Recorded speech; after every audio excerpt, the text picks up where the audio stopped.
कहते हैं कि जे करे आमार आस आमी करी सर्वनाश, ताऊ ओ न छाड़े आस आसी एई तार दासेर दास। कि भगवान स्वयं कहते हैं कि जे करे मोर आस, कि भैया जो कोई मेरी इच्छा करता है, जो कोई मेरी आशा करता है, आमी करी सर्वनाश, मैं उसका सर्वनाश कर देता हूँ।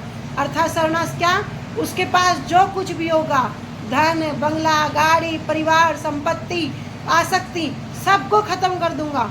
स्वयं भगवान कहते हैं जे करे मोर आस आमी करी सर्वनाश, मैं उसका सर्वनाश कर दूंगा, सब कुछ खत्म कर दूंगा।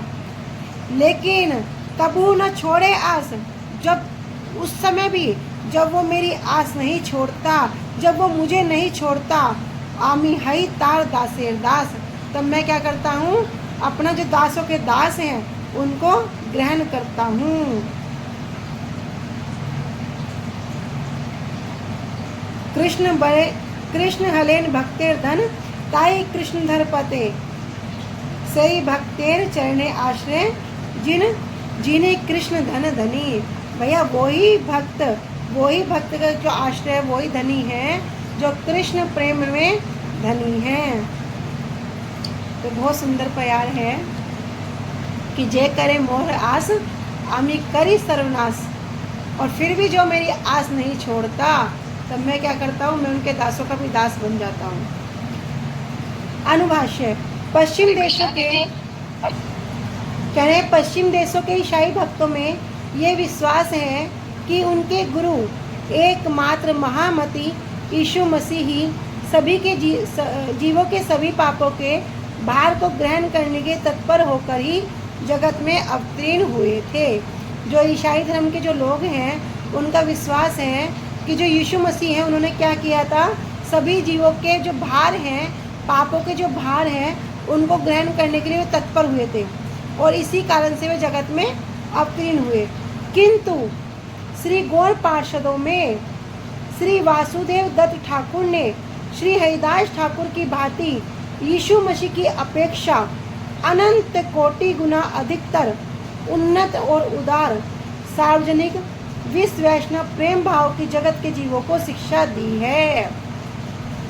कह रहे हैं कि भैया जो गौर पार्षद अर्थात जो महाप्रभु के परिकर हैं, उनमें जो श्री वासुदेव दत्त हैं, जो वासुदेव दत्त ठाकुर हैं, उन्होंने क्या किया, श्री हरिदास ठाकुर की भांति ही जो यीशु मसीह है उनकी अपेक्षा अनंत कोटि गुना, उनसे भी ज़्यादा कोटि गुना अधिकतर उन्नत और उदार, जो उनसे भी बहुत ज़्यादा उन्नत है, श्रेष्ठ हैं और जो उदार हैं, सार्वजनिक विश्व वैष्णव जो प्रेम भाव है, उसकी जगत के जीवों को शिक्षा दी है। श्री वासुदेव दत्त ठाकुर में जड़िए स्वार्थ का त्याग रूप निस्वार्थ विष्णु सेवा रूप चिन्मय परार्थ और स्वार्थ अपूर्ण रूप से एकत्र सम्मिलित है। कह रहे वासुदेव दत्त ठाकुर कैसे हैं कि जड़िए स्वार्थ का त्याग रूप, कि किसी प्रकार जड़ स्वार्थ उनके अंदर नहीं है, उसको पूर्ण रूप से त्याग कर दिया है, निस्वार्थ है। विष्णु सेवा रूप चिन्मय, जो विष्णु की सेवा में चिन्मय है, जो जड़ वस्तु की सेवा में नहीं, चिन्मय वस्तु की सेवा में लगे हुए हैं। अपूर्ण रूप से इनके अंदर ये एकत्र एक साथ सम्मिलित है कि जड़ वस्तु को त्याग करना और चिन्मय वस्तु को ग्रहण करना। वे श्री गौर सुंदर को वास्तव वस्तु माया और माया की कपटता से सर्वदा मुक्त स्वयं भगवान जानकर ऐसी प्रार्थना कर रहे हैं। क्यों कर रहे हैं? क्योंकि महाप्रभु के प्रति उनके क्या है, चिन्मय बुद्धि है। वास्तव वस्तु अर्थात वास्तव वस्तु कौन है? एकमात्र भगवान ही वास्तव वस्तु है। हम पहले भी कई बार श्रवण कर चुके हैं कि जो वास्तव वस्तु हम बोलते हैं, अब वस्तु के साथ बोल रहे हैं। तो क्यों बोल रहे हैं? जब हम श्रीमद् भागवतम का श्लोक श्रवण करते हैं, वस्तु निर्देशात्मक, उसमें वर्णन कर रखा है, धर्मे प्रचित केतवत्रो परमो निर्मत सारणाम सताम वेद्यम वास्तव अत्र वस्तु शिवदम तापत्रो उन्मूलम। तो यहाँ बता रहे वास्तव वस्तु शिवदम, कि जो वास्तव वस्तु कौन है, एकमात्र भगवान है। उसी प्रकार यहाँ वर्णन कर रहे हैं कि जो गौर सुंदर को क्या कह रहे हैं, वास्तव वस्तु, अर्थात ये कौन है, स्वयं भगवान है। कि माया और माया की कपटता से जो सर्वदा मुक्त है, कि माया और माया का जो कपट करती है, माया क्या करती है, अपना जो वास्तव स्वरूप है, जो जीव का जो वास्तव स्वरूप है उसको भुला देती है। पिशाची पाइला जैन मति छन है, कि जिस प्रकार किसी जीव को कोई पिशाच लग जाता है, कोई भूत लग जाता है और वो अपनी वास्तविकता को भूल जाता है कि मैं ब्राह्मण हूँ, मैं क्षत्रिय हूँ, मैं ब्राह्मण होकर क्या करता है, वो मांस भक्षण करने लगता है, वो पुरुष होकर क्या करता है, स्त्री की तरह हाव भाव करने लगता है।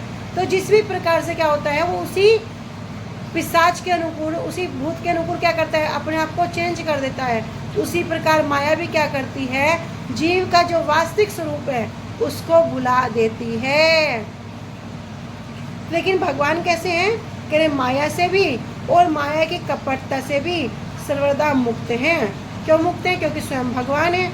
ऐसा जानकर ऐसी प्रार्थना कर रहे हैं कि ये महाप्रभु भी भक्त रूप में भले ही यहाँ पर विराजमान है, किंतु ये कोई और नहीं है, ये वही ब्रज नंदन हैं, ब्रज के कृष्ण हैं, ब्रज के लाला हैं। उन्होंने समस्त जीवों के कृष्ण विमुक्ता रूप भवरोग, केवल पाप नहीं, सब प्रकार के पापों की अपेक्षा भी भीषणतम अपराध राशि को अपने कंधों पर ग्रहण करके उनके भवरोग को दूर करने के लिए काय, मन और वाक्य से संपूर्ण निष्कपट रूप से प्रार्थना करके जिस दया का आदर्श प्रदर्शित किया है, वह संपूर्ण जगत में, अरे केवल जगत में ही क्यों, संपूर्ण 14 भुवनों में सर्वश्रेष्ठ कर्मी और ज्ञानियों का भी कल्पना से जो परे है, माया के वशीभूत देह को ही मैं मानने वाले जीवों की जो अपने प्राय की जो भेद बुद्धि के कारण हिंसा वृत्ति प्रधान होती है। क्या कह रहे हैं, कह रहे उन्होंने समस्त जीवों, जितने भी सब जीव हैं, पता है कि भैया सबके सब जीव कैसे हैं, कृष्ण से विमुख हैं, कृष्ण की तरफ उन्मुख नहीं हैं। इन सब की विमुक्ता रूप के कारण क्या हो गया, सबको भवरोग हो गया। इस भव सागर से पार करने के लिए कह रहे भैया केवल पाप ही नहीं, सब प्रकार के जितने पाप हैं उनकी भी अपेक्षा क्या है, अगर किसी के अपराध भी क्यों ना हो, कहते भैया पाप का तो हल हो सकता है, किंतु अपराध का शून्य करना, अपराध को खत्म करना बड़ा कठिन है। कह रहे अगर किसी का भीषण कोई दृढ़ खतरनाक से खतरनाक अपराध भी क्यों ना हो, उस अपराध की राशि को भी अपने कंधों पर ग्रहण करने के लिए ही क्या किया कि सबके सब जीव इस भव रोग से दूर हो जाएंगे।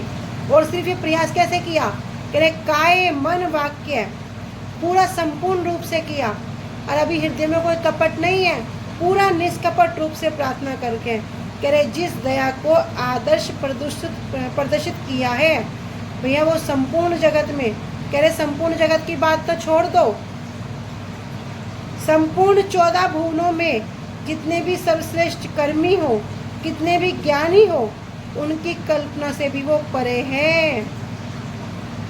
माया के वशीभूत जो लोग अभी माया के वशीभूत हैं, किस प्रकार वशीभूत हैं कि अपने आप को, अपने शरीर को मैं मानते हैं कि मैं कौन हूँ, मैं ये शरीर हूँ, मैं ये पुरुष हूँ, मैं स्त्री हूँ, मेरा नाम ये है, मैं इसकी पति हूँ, मैं इसकी पत्नी हूँ, जिसके अभी शरीर में बुद्धि है, ये सब क्या है, माया के वशीभूत है। देह को ही मैं मानने वाले और इस शरीर से संबंधित जितनी भी वस्तु हैं उनको मेरा मानने वाले, तो ये सब क्या है, माया के वशीभूत। जीवों की अपने पराये की भेद बुद्धि के कारण अपना पराया ये मेरा है, ये इसका है, हिंसा वृत्ति प्रधान होती है। वे जन्म मृत्यु सुख दुख आदि रूप जो भी जीवन के जो कष्ट हैं, जन्म मृत्यु सुख दुख, ये सब द्वैत जगत में कर्म और ज्ञान के आदर्श का बहुत ही आदर करते हैं। इस जगत में क्या करेंगे भैया, कर्म करो सब हो जाएगा। भगवान ने बोल दिया कर्म करो, फल की इच्छा मत करो, कर्म ही भगवान है। ऐसे से बोल के क्या करेंगे, कर्म का बड़ा आदर करेंगे, ज्ञान का आदर करेंगे। इसलिए उनमें से अधिकांश व्यक्ति ही कुकर्मी और कुज्ञानी हैं। जो ये बात बोलते हैं ना, सब अपनी सुविधा के अनुसार करेंगे। क्या, प्रतिष्ठा, मान, सम्मान। क्यों, मैं है ना, अभी हमारे अंदर जो मैं है, जो मैं का जो भाव है, जो कर्तापन का भाव है, मैं कर रहा हूँ। अभी सेवक का भाव नहीं है, अभी दास भाव नहीं है कि भैया मैं तो भगवान का सेवक हूँ, वो मुझसे बुलवा रहे हैं तो मैं बोल रहा हूँ, वे मुझे चला रहे हैं तो मैं चल रहा हूँ, वे मेरे अंदर शक्ति संचार कर रहे हैं तो मैं खा रहा हूँ। नहीं, अभी क्या होता है, मैं खा रहा हूँ, मैं कर रहा हूँ, मैं सो रहा हूँ। अभी जो कर्तापन का भाव है, यही भाव क्या होगा, अपनी सुविधा के अनुसार तोड़ मरोड़ देंगे।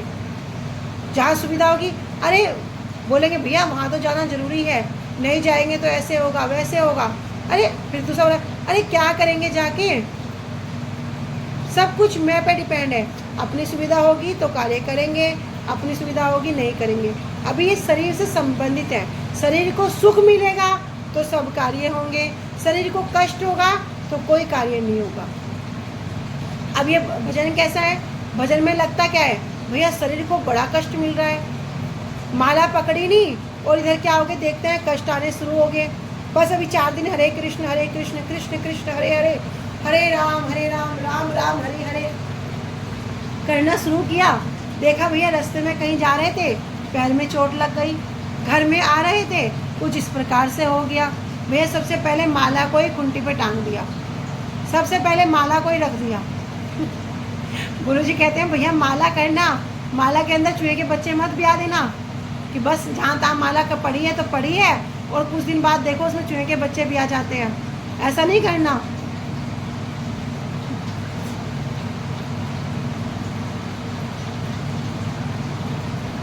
तो ये जो मैं और जो मेरा की बुद्धि है बड़े कष्टदायक है। अभी हम सबके अंदर, स्पेशली मेरे अंदर बोल सकते हैं कि भैया बड़ी बुद्धि है। लेकिन भजन कैसा है, वास्तव में भजन में लगेगा कि ऊपर से बड़े कष्ट आ रहे हैं। प्रहलाद महाराज जी को के कष्ट नहीं आए, कोई बाहर का कष्ट देने वाला था। प्रहलाद महाराज को किसी बाहर वाले ने कष्ट दिया क्या? नहीं। जो पिता, जो कहते ना पुत्र के प्रति जो बड़े स्नेहशील होता है, बड़ी ममता होती है, बड़ा प्रेम करता है, गोदी में बिठा के दुलार करता है, उसी पिता ने क्या किया, जब पुत्र गोदी में बैठ गया, कह रहे बता तो किसकी सबसे श्रेष्ठ कौन है? तब कहता है भैया पिताजी ये जो भगवान कृष्ण है इनका भजन करो, भजन करने में ऐसे होगा वैसे। जब पाठ पढ़ाना शुरू किया, क्या किया, पुत्र को उठा के गोदी से नीचे पटक दिया, जाओ हाथी के पैरों तले कुचला दो, जाओ सांप के उसमें छुड़वा दो, बड़े ऊंची पहाड़ी से गिरवा दो। यहाँ तक कि जो उनकी बहन थी होलिका, क्या किया, ब्रह्मा जी से वरदान था कि लेके आग में जलेगी नहीं, क्या किया, होलिका उसको गोदी में लेके बैठ गई। भैया कष्ट बाहर से नहीं मिलेगा, कष्ट अंदर से ही मिलेगा। तो प्रहलाद महाराज जी को स्मरण करो, क्या कष्ट नहीं आया, क्या बाहर से आया? हरिदास ठाकुर को स्मरण करो, कह रहे क्या कष्ट नहीं आया? किसी को भी देखो, किसी को भी देखो, जब भजन करोगे कष्ट ना आए ऐसा हो ही नहीं सकता। भगवान कह रहे ना, जे करे मोर आस अमी करी सर्वनाश कि भैया जो मेरी आशा करता है मैं तो उसका सब कुछ छीन लेता हूँ, लेकिन जब भी वो मेरा नहीं छोड़ता, जब भी वो मेरी आस नहीं छोड़ता, जब भी वो मेरा भजन नहीं छोड़ता, फिर तो मैं उसके हाथों बिक जाता हूँ। विकीर्णिते स्व आत्मानम भक्ते भी हो भक्त वत्सला कि भैया ऐसे भक्तों के आगे तो मैं बिक जाता हूँ।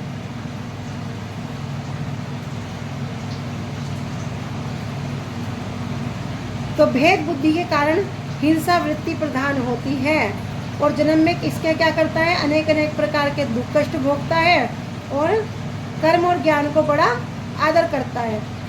इसलिए उनमें से अधिकांश व्यक्ति ही कुकर्मी हैं और कुज्ञानी हैं।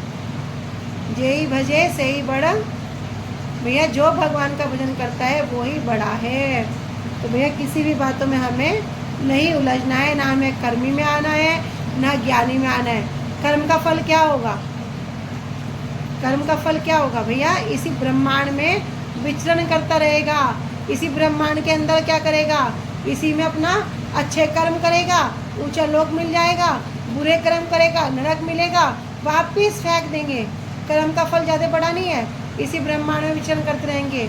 ज्ञानी का क्या होगा? अब हम ब्रह्मस्मि सोचते हैं भैया हम भगवान को, मैं ही भगवान हूँ, तो सेव्य और सेवक का भाव कहाँ से आएगा? फिर एक जगह ऐसे पड़े रहेंगे शुद्ध अवस्था में, उनकी कोई गति नहीं होगी। तो इनमें नहीं पड़ना है। उनमें स्वाभाविक ईर्ष्या और द्वंद्व भाव होने के कारण वे वैकुंठ सेवक श्री वासुदेव दत्त ठाकुर की नरक भोग की प्रार्थना को सुनकर उल्लसित होकर उन्हें पुण्यवान सत्कर्मी अथवा ब्रह्म ज्ञानी के स्तर का मानकर प्रचुर सम्मान अथवा प्रतिष्ठा प्रदान कर सकते हैं। कह रहे इन्होंने क्या प्रार्थना की कि सब जीवों के पाप मुझे दे दो। तो कह रहे ये जो कर्मी ज्ञानी हैं इस प्रकार की प्रतिष्ठा इनको दे सकते हैं, प्रदान कर सकते हैं, किंतु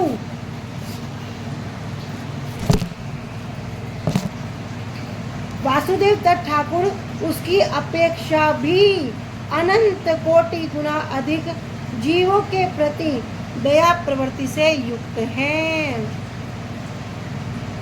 कह रहे ऐसी प्रतिष्ठा नहीं चाहिए, ये प्रतिष्ठा उनको दे सकते हैं, किंतु जो वासुदेव दत्त ठाकुर हैं भैया उनसे भी करोड़ों गुना अधिक क्या करते हैं?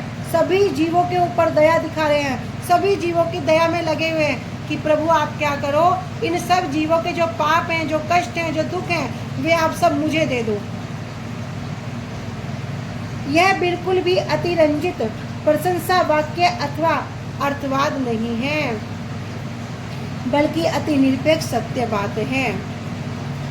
ये इसमें कोई भी प्रशंसा या प्रतिष्ठा के लिए ये बात नहीं कह रहे, ये वास्तव में सत्य कह रहे हैं कि वो वास्तव में उस दुख से दुखी हो रहे हैं जब वे जीवों को देखते हैं ये जीव संसार में किस प्रकार कष्ट भोग कर रहा है, किस प्रकार संसार में कष्ट को सहन कर रहा है, फिर भी भजन नहीं कर रहा। और भजन करने के लिए कहते भी हैं तो हमारा ये कार्य, हमारा वो कार्य, समय नहीं मिलता, इस प्रकार की वार्ता घर में कोई पसंद नहीं करता, कैसे करें प्रभु, हम तो भगवान का नाम जपते रहते हैं, अरे हमारे तो मन में चलता रहता है। नहीं, भजन नहीं होता, भजन ही नहीं होता। जिस दिन भजन हो गया, जिस दिन ये प्रभु का स्मरण हो गया तब क्या होगा? तब तो वास्तव में कल्याण हो जाएंगे।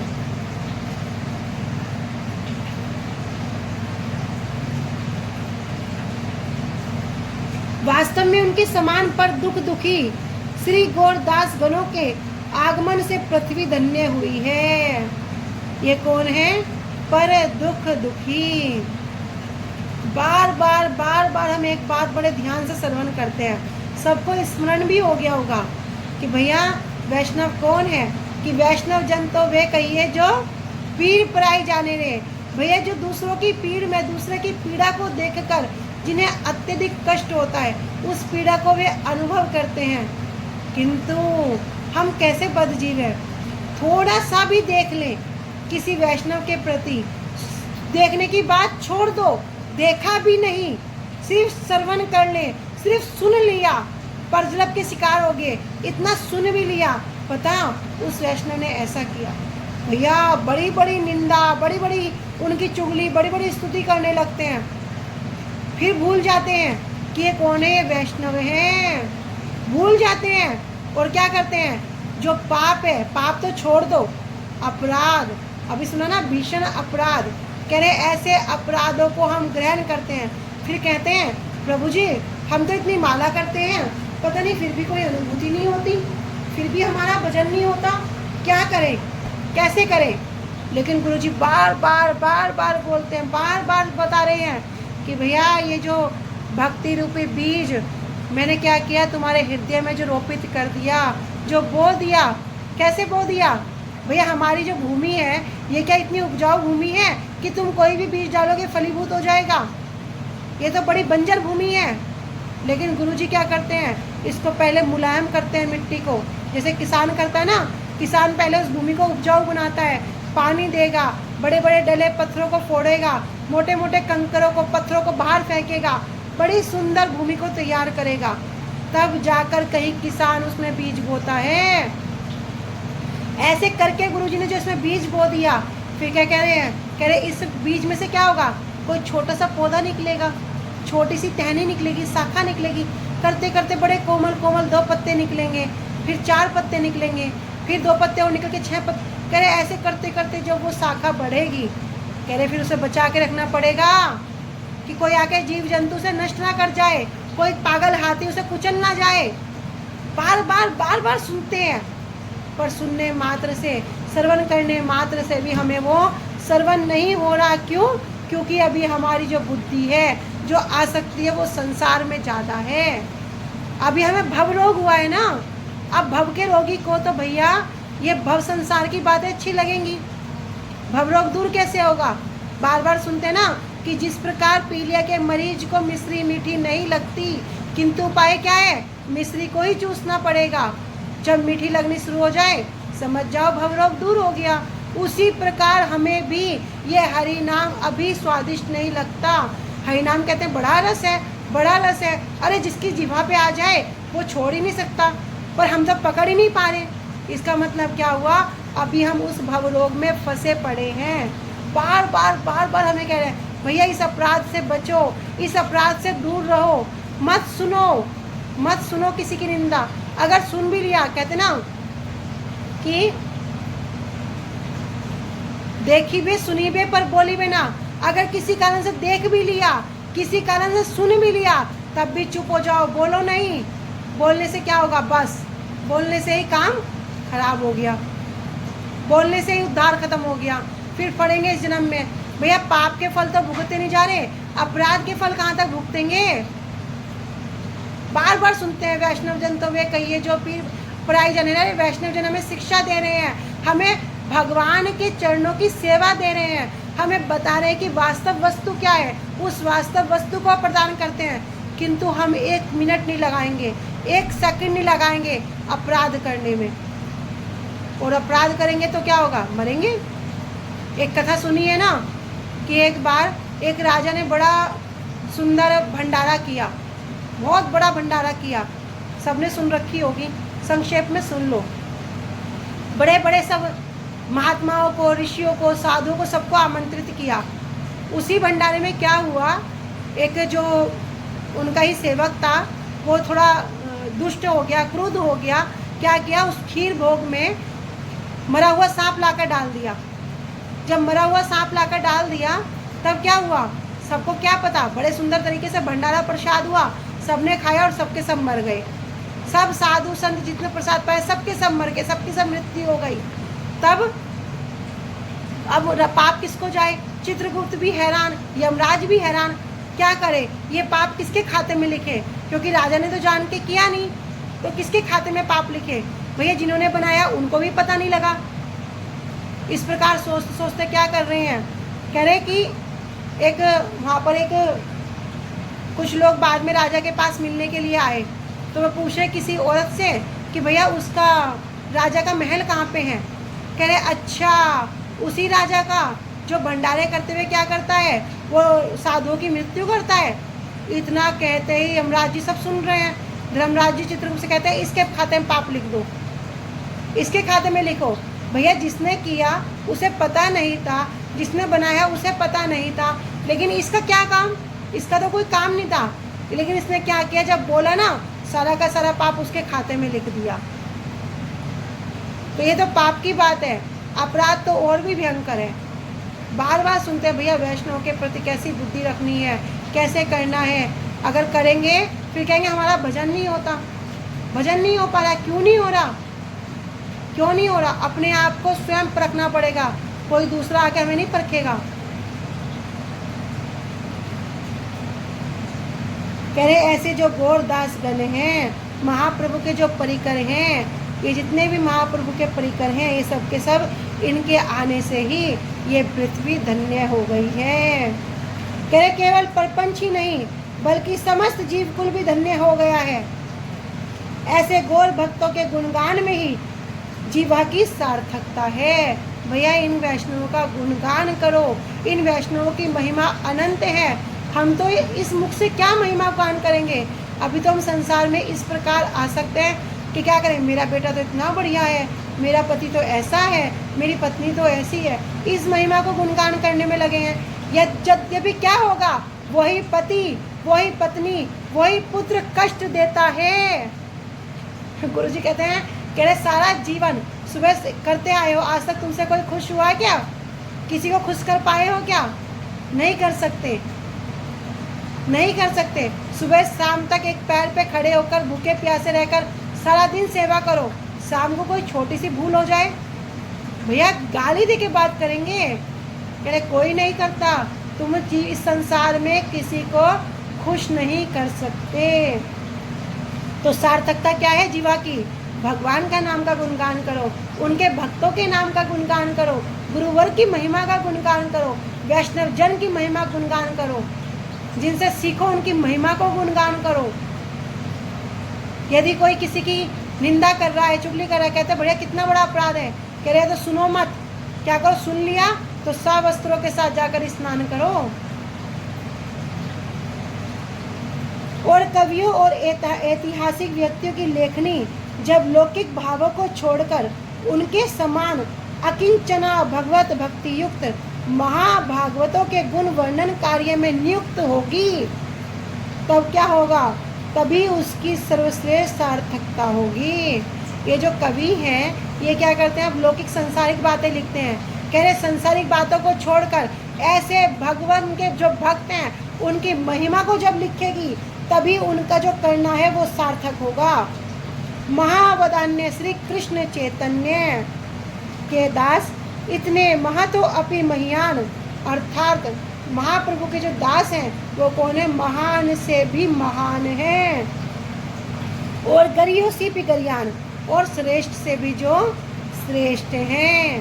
तो इस प्रकार वासुदेव दत्त जी की जो महिमा है, महाप्रभु क्या कर रहे हैं, अपने सहस्त्र मुखों से उनकी गुणगान कर रहे हैं महिमा का, और किस प्रकार वासुदेव दत्त जी सभी जीवों के कल्याण के लिए महाप्रभु के चरणों में निवेदन कर रहे हैं। एत सुनी महाप्रभु रे चित्त दरे विला, अश्रु कंप स्वर भंगे कहिते लागिला। इतना सुनकर महाप्रभु का चित्त किस प्रकार द्रवित हो गया। कह रहे एत सुनी, ऐसा सुनकर महाप्रभु का चित्त द्रवित हो गया, और अश्रु कंप स्वर भंगे, और अश्रु बहने लगे, उनके शरीर में कंपन होने लगा, उनके स्वर भंग होने लगे, अर्थात गला अवरुद्ध होने लगा। और कहिते लागिला, उसमें कह रहे हैं, तोमार विचित्र नाहे तुम्ही साक्षात प्रहलाद, तोमार ऊपरे कृष्ण संपूर्ण प्रसाद। कह रहे तोमार विचित्र नहीं, कि जो तुम कह रहे हो इसमें कोई विचित्र बात नहीं है। क्यों? क्योंकि तुम ही साक्षात प्रहलाद। ये जो वासुदेव दत्त हैं, इनको क्या कह रहे हैं कि तुम तो साक्षात प्रहलाद महाराज हो। तोमार ऊपर कृष्ण संपूर्ण प्रसाद, अरे आपके ऊपर तो कृष्ण की संपूर्ण प्रसाद है। प्रसाद अर्थात कृपा है, कि आपके ऊपर कृष्ण की संपूर्ण कृपा है। कृष्ण जय सत्य करे, जय मांगे भृत्य, भृत्य वांछा पूर्ण बिना नाही अन्य कृत्य। कृष्ण का काम क्या है? कह रहे भैया कृष्ण का एक ही काम है, कृष्ण से ही सत्य करे, जय मांगे भृत्य। जो उनका भृत्य, जो उनका सेवक मांगता है, वो ही कृष्ण सत्य करते हैं। क्यों? भगवान के भक्त तो कुछ इच्छा ही नहीं करते, स्वयं के लिए तो कभी कुछ मांगते ही नहीं है। कभी क्या करेंगे? पर दुख दुखी, दूसरों के दुख को देखकर कभी भगवान से प्रार्थना करेंगे कि प्रभु इसके कष्ट को दूर कर दो। और जब भगवान का कोई सेवक, भगवान का कोई भक्त, कोई वैष्णव जब प्रार्थना करता है, तो भगवान उसको प्रार्थना को पूरा करते हैं। क्यों? क्योंकि भक्त के पीछे पीछे चलते हैं कि ये कब कुछ मांग ले, ये तो कुछ मांगता ही नहीं है, कब कुछ मांग ले, हठात इसने कुछ मांग लिया तो भगवान भी उसके पीछे पीछे चलते हैं। कह कृष्ण से ही सत्य करे, जय ही मांगे भृत्य। अरे जो भगवान के दास मांगता है, जो उनका सेवक मांगता है, भगवान क्या करते हैं? उसको सत्य करते हैं। भृत्य वांछा पूर्ण बिना नाई अन्य कृत्य। भाई भगवान का तो एक ही कार्य है। क्या कार्य है? कि भृत्य की, अपने दास की वांछा को पूर्ण करना, और कोई भी उनका कार्य है ही नहीं। ब्रह्मांड जीवरे तुम्हें वांछिले निस्तार, बिना पाप भोगे हबे सबारे उद्धार। कहे आपने जो वांछा करी है, आपने जो इच्छा करी है, क्या इच्छा करी है? कि प्रभु सभी जीवों के पाप कष्ट यातना मुझे दे दो, मैं उनकी जगह नरक को भोग कर लूँगा, और इन सबको क्या करो? इस भवसागर से पार कर दो। क्यों? ये क्यों ने? ये तो भगवान से बहिर्मुख है, ये कभी भी इस भवसागर से पार नहीं हो सकते। तो आप क्या करो? सबके पाप मुझे दे दो और इन सबको पार कर दो। तो भगवान कह रहे हैं कि ब्रह्मांड जीवे तुम्हें वांछिला निस्तार, कि तुमने क्या किया? इस ब्रह्मांड के सभी जीवों की निस्तार करने के लिए, उद्धार करने के लिए तुमने वांछा की है, इच्छा की है। बिना पाप भोगे हवे सबार उद्धार, और आपको पाप भोगने की आवश्यकता नहीं है, सबका उद्धार हो जाएगा। असमर्थ नाहे कृष्ण धरे सर्व बल, तो माँ के वह कहने बुझाई बे पाप फल। अरे कृष्ण क्या है? कृष्ण धरे सर्व बल, कृष्ण के पास तो सभी बल है, सभी शक्तियों को धारण करने वाले हैं। असमर्थ नहीं, वे किसी प्रकार से असमर्थ नहीं हैं। तो माँ के वह कहने बुझाई बे पाप फल, तो वे किस प्रकार आपको उन पाप का फल देंगे?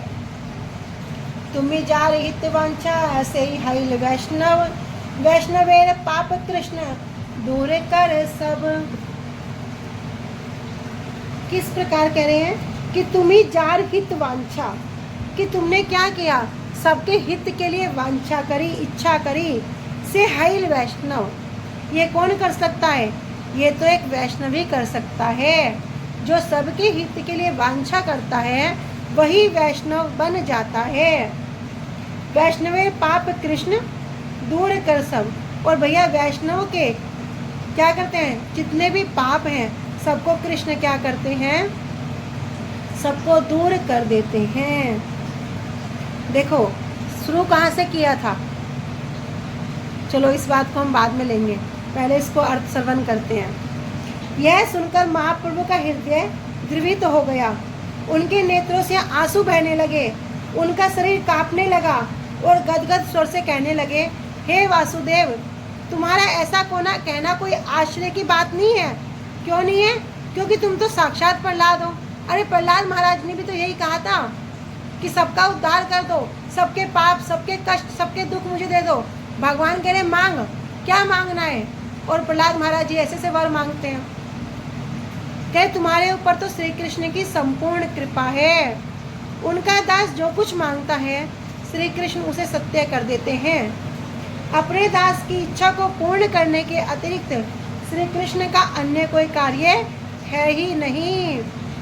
तुमने तो ब्रह्मांड के समस्त जीवों के उद्धार की कामना की है, इसलिए तुम्हारे द्वारा उन सब के पाप भोगे बिना ही उन सब का उद्धार होगा। श्री कृष्ण असमर्थ नहीं है, कर तुम अकर तुम अन्यथा कर तुम। भैया वो जो होता नहीं वो भी कर सकते हैं, सब कुछ करने में समर्थ हैं, बल्कि संपूर्ण शक्ति को धारण करने वाले हैं। वे तुम्हें सबके पापों के फल किस लिए देंगे, किस लिए भोग कराएंगे? अरे तुम जिसके हित की कामना करते हो वह भी वैष्णव बन जाता है, और श्री कृष्ण वैष्णवों के समस्त पाप को दूर कर देते हैं। ठीक है, आज हम इसको यहीं तक रखते हैं, अनुभाष्य से कल श्रवण करेंगे। वांछा कल्पतरुभ्यश्च कृपा सिन्धुभ्येव च पतितानां पावनेभ्यो वैष्णवेभ्यो नमो नमः। श्री गुरुदेव की जय। अनंत कोटि वैष्णव वृंद की जय। निताई गौर प्रेमानंदे। हरि हरि बोल, हरि हरि बोल। हरे कृष्णा। सभी को दंडवत प्रणाम। हरे कृष्ण।